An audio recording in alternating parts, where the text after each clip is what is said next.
एक मोबाइल, 3 पन्ने और टूटता हुआ भरोसा। उत्तराखंड अधीनस्थ सेवा चयन आयोग की परीक्षा एक बार फिर से लीक हो गई, लेकिन इस बार मामला सिर्फ लीक तक सीमित नहीं है। यह एक पूरे शातिर षड्यंत्र की कहानी बन चुका है। अब गिरफ्त में है खालिद मलिक। खालिद मलिक ने खोले हैं कई राज। कैसे किया पेपर लीक, पूरी खबर बताने के लिए आया हूं दोस्तों, मगर आपसे गुजारिश यह है कि आप अंत तक मेरे साथ वीडियो में जरूर बने रहें। नमस्कार, पहला मैं पंकज रौतेला, आप देख रहे हैं उत्तराखंड न्यूज। पेपर लीक का कांड प्रदेश के लिए बड़ा सवाल बन चुका है। क्या आरोपी खालिद मलिक ने मोबाइल छिपाने की साजिश रची? बहन साविया बनी मददगार और असिस्टेंट प्रोफेसर सुमन ने भेजे उसके जवाब सवालों के। और जब सब कुछ सोशल मीडिया पर आ गया सामने तो मचा प्रदेश में बवाल, हड़कंप। अब आई है पहली बड़ी कार्यवाही, जहां सेक्टर मजिस्ट्रेट के.एन. तिवारी और प्रोफेसर सुमन को निलंबित कर दिया गया। तिवारी जी को निलंबित कर दिया गया।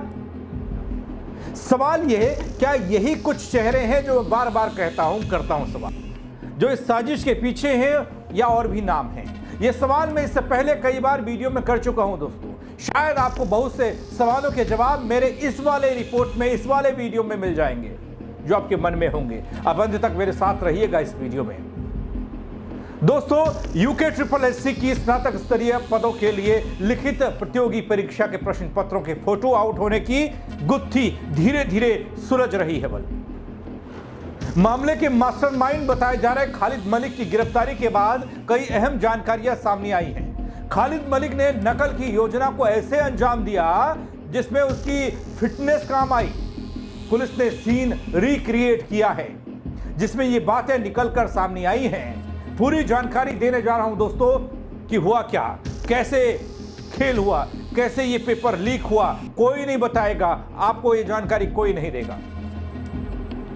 हरिद्वार के जिस कॉलेज में खालिद मलिक का परीक्षा केंद्र था, उसके दोनों तरफ गन्ने के खेत हैं। खालिद 2 बार रेकी करने वहां गया था। इसके बाद खालिद मलिक ने चंद सेकंड में 6.5 फीट ऊंची दीवार लांघ ली, कॉलेज में घुसा, कॉलेज की पुरानी बिल्डिंग में मोबाइल छिपाया, जिसके बाद खालिद को दून पुलिस बुधवार को हरिद्वार लेकर पहुंची। और इसके बाद हुए वो खुलासे कि पेपर लीक कैसे हुआ। भादरपुर जट स्थित बाल सदन इंटर कॉलेज में सीन को दोहराया गया, रिक्रिएट किया गया। इस दौरान खालिद ने सबको हैरान कर दिया। वह कुछ सेकंड में कॉलेज की दीवार को फांदकर अंदर चला गया।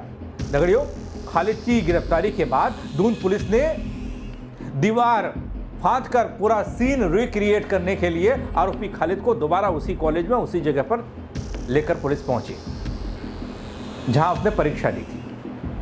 कॉलेज पहुंचने पर खालिद को पीछे की तरफ ले जाया गया, जहां खालिद ने 6.5 फीट की ऊंची दीवार पर चढ़कर अंदर जाने का तरीका दिखाया और करके दिखाया। महज कुछ सेकंड का वक्त खालिद सीधे परीक्षा कक्ष नंबर 9 तक जा पहुंचा, जहां उसने परीक्षा दी थी। यह देखकर पुलिस अधिकारी और जो वहां लोग थे वो भी हैरान थे। इसके बाद पुलिस ने पूरे कॉलेज परिसर का बारीकी से निरीक्षण किया। एक शिक्षक से भी पूछताछ की, उसका मोबाइल नंबर नोट किया गया। इतना भर नहीं है दोस्तों, आगे देखिए और क्या क्या हुआ। निरीक्षण में यह सामने आया है दोस्तों कि स्कूल की दीवार ऊंची होने के बावजूद खालिद अंदर घुसने में सफल रहा। साथ ही छोटे गेट और खुली जगह पर निगरानी की खामियां भी उजागर भी हैं। पुलिस टीम ने आरोपी के हर मूवमेंट को ट्रेस किया। यह सीन रिक्रिएट मामले की जांच को आगे बढ़ाने और सुरक्षा व्यवस्था की कमियों को सुलझाने के लिए मदद करेगा। पुलिस के अनुसार खालिद शारीरिक तौर पर खासा फिट है। गांव में उसकी लगभग 8 बीघा खेती और गाय भैंस है, उनका पालन करता है। एसपी देहात जया बलूनी ने बताया, इस मामले में फिलहाल मुख्य सूत्रधार खालिद और उसकी बहन साविया को गिरफ्तार किया जा चुका है। प्रश्नों का जवाब देने वाली सुमन भी पुलिस के संपर्क में है, यह पहले कहा गया। उसके बाद उसे भी निलंबित कर दिया गया है। फिलहाल खालिद के आईफोन की तलाशी, मोबाइल का डेटा रिकवर करने से लेकर आयोग से OMR सीट प्राप्त कर उसकी जांच करना टेक्निकल टीम के हाथ में है। खालिद हैं वो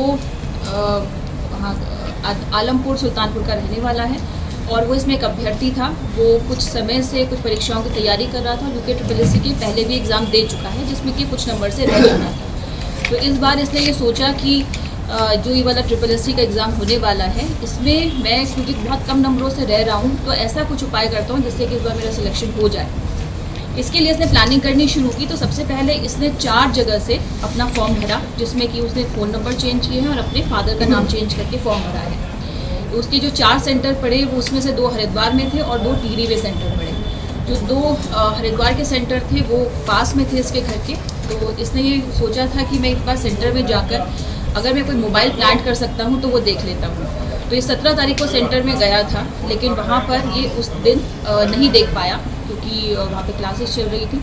उसके बाद ये 20 तारीख को जिस दिन 21 को एग्ज़ाम था उससे एक दिन पहले शाम के समय सेंटर में जाता है। आदर्श बाल सदन इंटर कॉलेज बहादुरपुर जट वहाँ पर ये पहुँचता है और वहाँ पर जो सेंटर है सेंटर के 2 तरफ से खेत है। तो गन्ने के खेत है। ये वहाँ पर देखता है कि उसकी बाउंड्री वॉल नीचे वो लगभग 6-6.5 फीट की बाउंड्री वॉल है। वहाँ से कूद के अंदर जाता है और वहाँ पर नीचे बैठ के क्योंकि वहाँ पर इसे अंदेशा था कि वहाँ पर एक कैमरा भी है तो ये नीचे बैठ के किनारे किनारे आता है। और वहाँ पे क्योंकि कंस्ट्रक्शन वर्क चल रहा था इसकी जानकारी में था। इसके घर के आसपास ही है वो वाला गाँव भी इसकी जानकारी में था। वहाँ पे अभी वो क्लासेस बन रही हैं, पुताई वगैरह का काम है और थोड़ा बहुत कंस्ट्रक्शन का सामान पड़ा हुआ था। इतना ही नहीं है दोस्तों, इससे पहले मैंने आपको इस मामले में हुई कार्रवाई के बारे में बताया है। इससे पहले वाला वीडियो अगर आप देखेंगे पेज पर जाकर, जहां पर कार्मिक विभाग ने यूके ट्रिपल के पत्र के बाद योजना के निदेशक ग्रामीण विकास KN तिवारी को निलंबित किया। लापरवाही बरतने का आरोप लगा सेक्टर मजिस्ट्रेट KN तिवारी पर। इसके अलावा असिस्टेंट प्रोफेसर सुमन को भी तत्काल प्रभाव से निलंबित कर दिया गया है। सुमनी वो महिला है, वो कड़ी हैं जिन्होंने पेपर के उत्तर खालिद की बहन को भेजे थे। सुमन ने ही बॉबी पवार को सबसे पहले पेपर लीक होने की जानकारी दी थी। उसने जो बताया उसका ये कहना था कि उसकी बहन सीमा जो कि 2 साल पहले PhD का एग्ज़ाम दे रही थी तो उसे काफ़ी उम्मीद थी कि उसका जो इंटरव्यू हुआ इतना अच्छा हुआ है कि उसका सिलेक्शन हो जाएगा, लेकिन उसका सिलेक्शन नहीं हो पाया। तो उसे लगा कि कहीं ना कहीं ऐसा ना हो कि किसी कारण से या फिर जानबूझकर मेरा सिलेक्शन ना किया हो, मेरे मार्क्स तो अच्छे थे, उसे ये उम्मीद थी। तो उसे किसी ने बताया था कि आप एक संगठन है वहाँ पे जाके संपर्क करेंगे तो ऐसी कोई चीज़ होगी तो आपकी हेल्प हो जाएगी। तब उसने संपर्क किया था बॉबी पवार से जैसा कि उसने बताया है। और उसके बाद फिर जब ये वाली बात आई उसने अपनी बहन से कहा कि मुझे लग रहा है कि ये कोई पेपर है, मुझे साबिक से बात करके शक हो रहा है। तो उसकी बहन ने कहा कि तुम ऐसा करो कि बॉबी पवार से बात करो, मेरे पास नंबर है मैं देती हूँ। तो उसने नंबर दिया था। उस समय पर उसने बात भी की है, उसकी बात भी वहाँ हुई। इतिहास विषय की असिस्टेंट प्रोफेसर सुमन राजकीय महाविद्यालय अगरोड़ा नई टिहरी में तैनात है। दोस्तों बात खालिद मलिक की कर रहा हूं। खालिद मलिक किस तरीके से राज खोल रहा है और कहानी बता रहा है या फिर वो सीन रिक्रिएट किया जा रहा है, कैसे इस पेपर को लीक किया गया वो बता रहा हूं। तो इसको लेकर जानकारी पुलिस ने जो दी या जो पुलिस दे रही है वो कि खालिद मलिक लंबे समय से प्रतियोगी परीक्षाओं की तैयारी कर रहा था। अब वही पेपर लीक प्रकरण का मुख्य आरोपी बन गया। इतना ही नहीं बल्कि बार बार मामूली अंकों से चूकने के कारण वो काफी निराश हो गया था। खालिद मलिक की बात बता रहा हूं जिसने 3 पन्ने बाहर भेजे। बस इसी निराशा के चलते उसने नकल की साजिश को रच डाला, जिसके तहत उसने टिहरी में कार्यरत असिस्टेंट प्रोफेसर सुमन से संपर्क किया, जिन्हें प्रश्न पत्र हल करने में दक्षता का भरोसा था कि वो आंसर दे सकती हैं, वो हल कर सकती हैं। उनसे संपर्क किया तो इसने वहाँ पर जाकर वो एक मोबाइल फ़ोन iPhone mini 12 वो इसने वहाँ पर जाकर प्लांट कर दिया। उसके बाद जब नेक्स्ट एग्ज़ाम था तो एग्ज़ाम के लिए ये वहाँ पर पहुँचा। प्रॉपर फ्रिस्किंग चेकिंग के बाद ये उस जगह पर जहाँ पे इसने प्लांट किया था वो मोबाइल अंदर जो उस परिसर के अंदर, वहाँ से इसने झाड़ियों से अपना मोबाइल फ़ोन उठाया और उसके बाद ये इसने विंड चिटर पहना हुआ था उसकी पॉकेट में रखकर ये अपनी कक्षा में जाकर बैठ गया। तो जो फ्रिस्किंग चेकिंग है इसकी प्रॉपर हुई थी, लेकिन क्योंकि उस टाइम पे इसके पास मोबाइल नहीं था, ये ऑलरेडी प्लांट कर चुका था, इसलिए फिर वो वहाँ पर फ्रिस्किंग चेकिंग में ये आराम से निकल के आ गया। जैसे ही वहाँ पर एग्जामिनेशन 11 बजे, तो जैसे इसके पास पेपर आया, तो पेपर आने के बाद इसने जैसे बाकी सब रोल नंबर लिखने लगते हैं, इन्विजिलेटर साइन करवाने लगते हैं, तो मौका देखकर इसने विंड चिटर की आड़ लेकर फ़ोटो खींचने शुरू की और इसने 3 क्लिक ली। और वो जो 3 फ़ोटो थे, 3 पृष्ठ थे, उनमें 12 सवाल थे। और उसके बाद फिर इसे इसका कहना है कि मुझे उसके बाद मौका नहीं मिल पाया। और फिर मैंने अपने इन्विजिलेटर से उनसे पूछा कि मैं वॉशरूम जाना चाहता हूँ, तो उन्होंने कहा कि अभी आधा घंटा होने दो, उसके बाद जाना। उसके बाद फिर जैसे आधा घंटा होता है, 11:30 बजते हैं, इसने फिर से पूछा कि मुझे वॉशरूम जाना है। ये वॉशरूम जाता है। वॉशरूम जाने के बाद वहाँ पर जो इसका जो क्लासरूम है वो फर्स्ट फ्लोर पर था, जो वॉशरूम है वो ग्राउंड फ्लोर पर है। ये ग्राउंड फ्लोर पर जाता है और वहाँ पर जाकर ये वो जो 3 क्लिक है ये अपनी बहन साबिया को भेज देता है। इस पूरे मामले में खालिद मलिक ने अपनी बहन की हेल्प ली।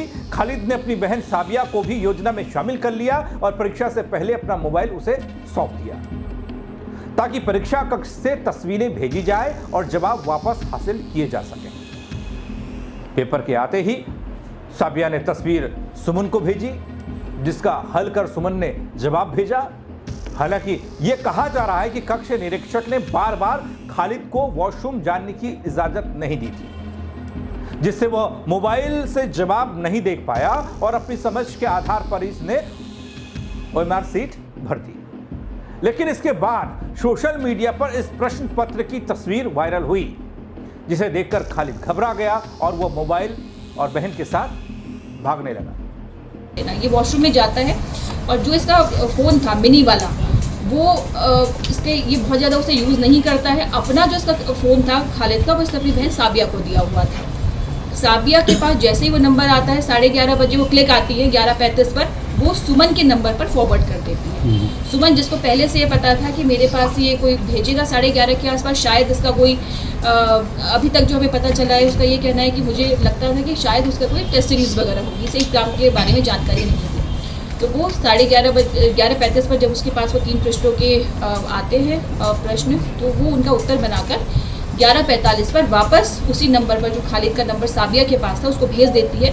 और साबिया उसको भेज देती है खालिद को, जो कि अपना मिनी फ़ोन लेकर वहाँ पर गया हुआ था। वो वॉशरूम से आके वापस बैठ जाता है, लेकिन जब उसे लगता है कि अब मुझे दोबारा से जाने की ज़रूरत है जिससे कि मैं आंसर्स देख सकूं, तो वो इन्विजिलेटर से दोबारा से पूछता है मुझे वॉशरूम जाना है, तो वो उसे जाने से मना कर देते हैं कि 2 घंटे का पेपर है, तुम बार बार ऐसे मत जाओ। तो वो जा नहीं पाता और वो उन आंसर्स को देख नहीं पाता। उसके बाद फिर जब वो एग्ज़ाम दे के वापस आ जाता है, तो जब वो घर पहुंचता है लगभग 1:30 पौने 2 बजे, तो उसे लगभग 2 बजे के आसपास ये जानकारी मिलती है कि वो जो क्लिक हैं वो वायरल हो रहे हैं। और इसकी बहन भी इसे बताती है कि वो सोशल मीडिया पर वो जो फ़ोटो है जो मैंने सुमन को भेजे हैं वो इस पर दिख रहे हैं। तो साबिया जब उसे ये बात बताती है, तो साबिया और वो दोनों ये प्लान बनाते हैं कि अब तुम यहाँ से निकल जाओ। साबिया उसे वो जो मिनी फ़ोन का चार्जर है वो, और वो जो पेन ब्लू कलर का उसमें दिख रहा है, वो एक पॉलीथीन में डालकर दे देती है और ये निकल जाता है। निकलने के बाद ये वहाँ पर जाता है, दिल्ली की बस में बैठता है और दिल्ली से फिर ये आसाम अवध एक्सप्रेस से लखनऊ के लिए निकल जाता है। और वो जो फ़ोन साबिया के पास था खालिद का, वो भी वो ले लेता है। उसके पास 2 फ़ोन थे, जो कि उसने एग्जामिनेशन सेंटर से जिससे क्लिक ली है वो भी, और जो फ़ोन उसका साबिया के पास था वो भी, दोनों फ़ोन उसके पास होते हैं। दोस्तों, भागते भागते उसने सिम तोड़ी, मोबाइल रीसेट किया, एक फ़ोन ट्रेन के डस्टबिन में डाला। इसके अलावा बात करूं दोस्तों, आरोपी खालिद साल 2013 में राजस्थान की निजी किसी कॉलेज से सिविल इंजीनियरिंग में डिप्लोमा कर चुका है। उसके बाद उसने हापुड़ से स्नातक की डिग्री ली है। खालिद मलिक हरिद्वार जिले के लक्सर क्षेत्र का रहने वाला है। खालिद ने परीक्षा केंद्र आदर्श बाल सदन इंटर कॉलेज में फोन रखने की योजना परीक्षा से पहले ही बना ली थी, जिसके लिए उसने पहले परीक्षा केंद्र में जाकर रेकी की, विद्यालय की निर्माणाधीन नई इमारत में मोबाइल छिपाने का तरीका निकाला। परीक्षा के दिन चेकिंग के बाद खालिद ने इस जगह से फोन निकालकर जेब में रखा और परीक्षा कक्ष तक पहुंचा। परीक्षा शुरू होते ही उसने प्रश्न पत्र के 3 पन्नों को उसकी फोटो खींची, जो कैमरा उसने छुपा रखा था उससे, बाथरूम जाने के बहाने उसे बहन को भेज दिया। मगर खालिद की सारी कोशिशें धरी की धरी तब रह गई क्योंकि परीक्षा केंद्र से यह तस्वीरें सीधे जब बाहर निकली तो कुछ ही मिनटों के बाद सोशल मीडिया पर आ गई।